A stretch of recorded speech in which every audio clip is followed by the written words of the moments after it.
whatever you do, stick and move. Stick and move. Don't stand in front of that man. Do not stand in front of that man.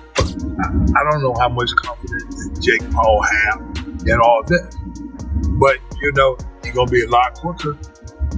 And if he stay close to Mike,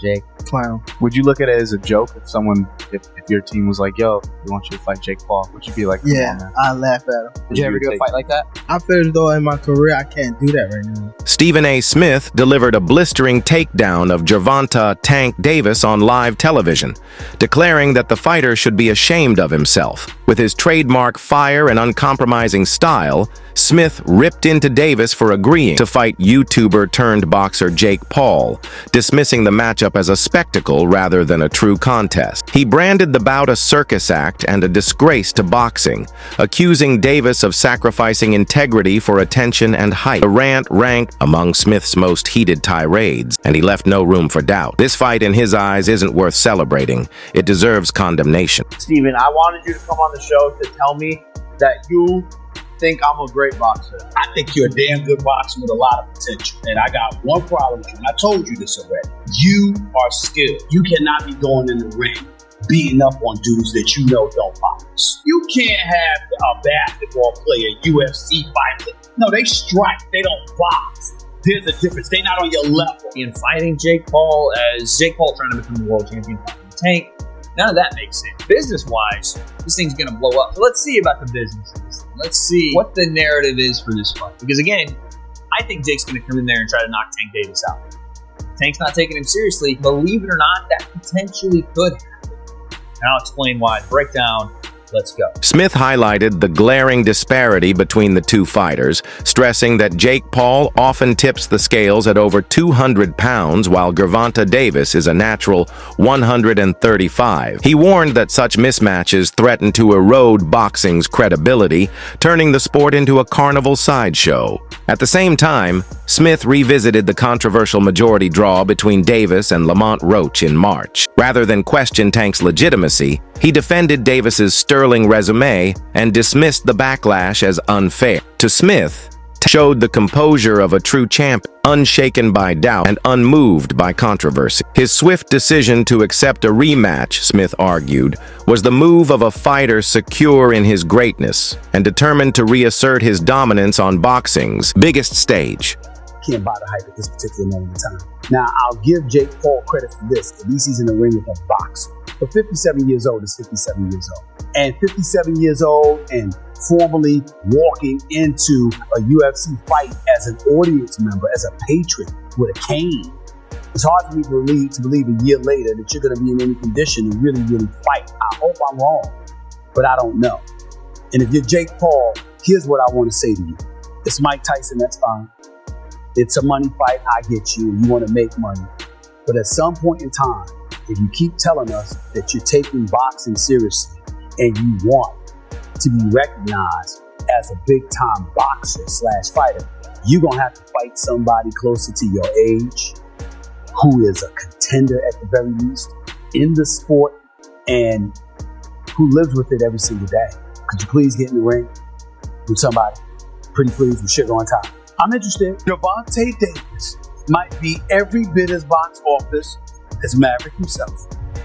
As exciting, as electric. Because this dude performs every time out, y'all.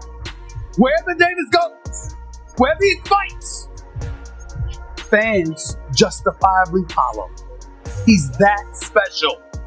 And Davis is without a doubt one of the top 5 pound-for-pound fighters in the world right now. Don't you even doubt it. Smith even went as far as to rank Gervonta Tank Davis among the top 3 fighters in the world, praising his devastating power, refined skill set, and knockout ability. Tank, he argued, is a legitimate world champion and one of boxing's elite talents. Jake Paul, by contrast, is a YouTuber-turned-novice fighter whose background lies more in entertainment than the ring. For a proven champion of Davis's caliber to step in against such an inexperienced opponent, Smith warned, risks staining his legacy. In Smith's eyes, the matchup is far beneath Tank's level, and for that, he declared, Davis should be ashamed. The world to recognize This is one of the top 5 fighters on the planet. He might be top 3. Yeah. You can make a legitimate argument for him being 3, 1, or whatever. Frank Martin, props to him, came into the fight 18-0, 12 knockouts. Clearly did not have the power to keep Gervonta Davis from stalking him from opening tap. That's what he did. He stalked him and stalked him and stalked him. Okay? Frank Martin caught him with some good shots. Gervonta Davis kept coming. So he can punch. He's a knockout artist. He can box. He's not given enough credit for it. Okay? He closes. He finishes. Once he smells blood, he's like a shark in blood-infested waters, Molly. He will finish you. Yep. Okay? And by the way, he is an elite boxer. And so the time has come for this man. Stephen A. Smith voiced strong disapproval of the rising trend of lopsided exhibition fights, pointing directly to matchups like Jake Paul versus Mike Tyson. He said Paul should be saddened and fans disgusted by such mismatches, blasting them as spectacles that cheapen the sport. Smith stressed that if Paul wants to be taken seriously, active, legitimate fighters, not retired legends or faded stars. Still, Smith gave Paul some credit, acknowledging his promotional savvy and undeniable ability to draw attention. But he was firm in his stance. Credibility in boxing can't be built on sideshow. It only comes from proving yourself against top-tier contemporary talent. Jake Paul is a professional. At some point in time, I don't give a damn if it's a light heavyweight. Better be Bivol, a super middleweight, Canelo, Mexican monster, Dana Benavidez, somebody that actually has a reputation. The time has come for Jake Paul to step into the ring with a cat who actually boxes for a living and give us that fight. I appreciate the fact of him promoting. I appreciate him having cachet as a former YouTuber turned boxer. I like Jake Paul. I respect Jake Paul. I'm just saying, because I like him and because I respect him, I want to see him in the ring. And I don't want to hear, I know his numbers are better, but then he's going to say, I don't need Canelo. Canelo needs me. Well, wait a minute. It ain't just about popularity, bro.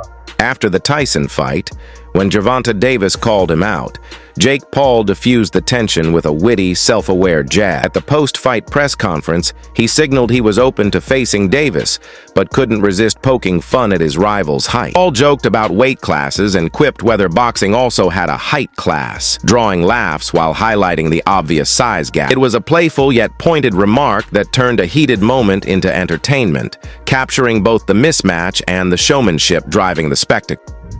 Right.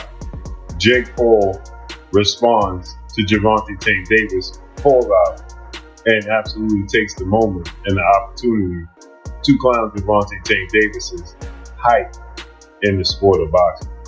And he says here, is there a height limit in the sport of boxing? This is where Jake Paul says, and his team, Gervonta Davis needs me. We don't need Gervonta Davis. Let's listen here. Gervonta Davis just posted that he would beat the brakes off of you if you guys fight. Yeah, I mean, I'll be down. Let's run it. Like, I'll be super, super down. I don't know if Gervonta needs Jake Paul. Let's be clear, right? Is there a height limit in boxing? Raleigh Romero views the Paul versus Davis fight on Netflix as a massive attraction, particularly for younger audiences in the U.S. He argues that while Canelo versus Crawford will carry huge cultural weight with Mexican and Latin American fans, the Paul Davis clash will capture more attention stateside, especially among viewers under 20. In Romero's eyes, both bouts expand boxing's global reach, which is ultimately a win for the sport. Though he sees Canelo versus Crawford as the purer and superior matchup from a competitive perspective, he acknowledges that Paul versus Davis has the edge when it comes to U.S. marketability and mainstream appeal. Will it impact Tank's legacy if Jake Paul were like to beat him or even like knock him out? Dude, Tank's a 3-division world champion, 4 times 3-division world champion. At the end of it, bro, you can't take anything away from him. Bro, you can't be mad at somebody for doing what they feel is best for them. It's the same way Roach feels Tank is the best option for him. Same way that Stevenson thinks Tank's the best option for him, or like all that stuff, right? at the end of it, bro, we just want to do what's best for ourselves, right? Facts. Right or wrong. Facts. So just do what's best for you. All of a sudden, we want to know who will win in this fight, Jake Paul or Tank Davis. It's a legit question, and I actually want to really hear your thoughts on who you think is going to win, because I know what Vegas is saying, but I want to know what you think. You got personally, I think Tank too little, bro. Yo, I think Tank too little. I'm so glad you have a brain on your fucking show. I think Tank too little. I said, bro. I think Tank too little. That's what I'm saying. That weight class is for a reason.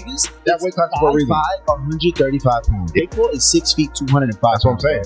He's 6'1", 205. Everybody's like, yeah, bro, but Tank going. It only takes one good punch.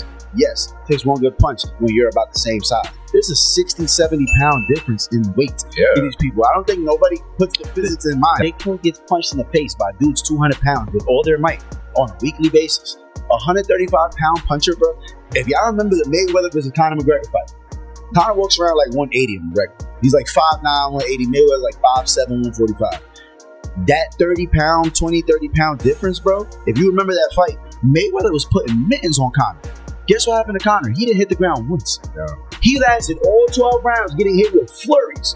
I'm talking about Mayweather was having his time. He's being cocky with it, hitting him with all kind of combos. And we're watching the last 3 rounds of that shit like, yo, knock him out.